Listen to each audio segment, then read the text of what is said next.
আমি আগামী গত 13 আগস্ট দিবাগত রাত্রে AM রাত 3:40 থেকে 50-এর ভিতরে কালশির ব্রিজে ওঠার শুরুতে ইসিবি চক্কর থেকে আসছি। এখানে আমি গাড়িটা থামাই প্রস্তাব করার জন্য।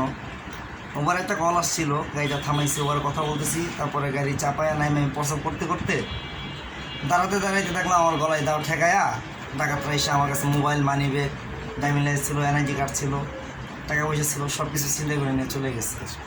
ঠেকাইয়ে কী বলছে? ঠেকায়া বলছে যে কোনো সাউন্ড করবি না, সাউন্ড করলেই গলা ফালাই দেবে।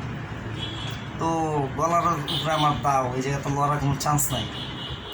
তারা সব কিছু বাইক করে নিয়ে গাড়ির চাবিটা দূরে ফালাই দেওয়া, তারা দৌড় দিয়ে চলে গেছে। এটা কোন জায়গায়? এটা হচ্ছে আপনার ইসিবি চক্কর থেকে আসছে কালশি ফ্লাইওভারের ওঠা শুরুর মুখে। কয় তারিখে?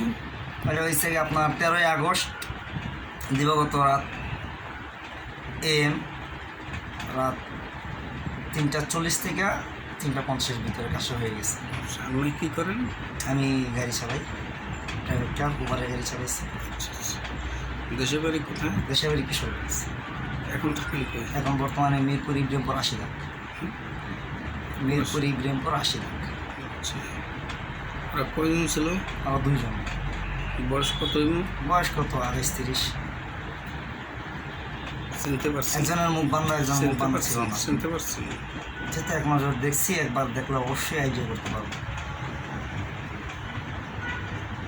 এই ব্যাপারে কালশিতে এখান থেকে হেঁটে গেলে দেখা যায় রাত 2টা-1টার সময় অনেক সময় যাই, যাওয়ার সময় দেখি পোলাপান পয়সা থাকে, দাও হাতে অথবা লাঠি, মানে এরাই যত আকাম কুকামগুলো করে এই লোহার ব্রিজের আগে ফ্লাইওভারের নিচে বসে থাকে।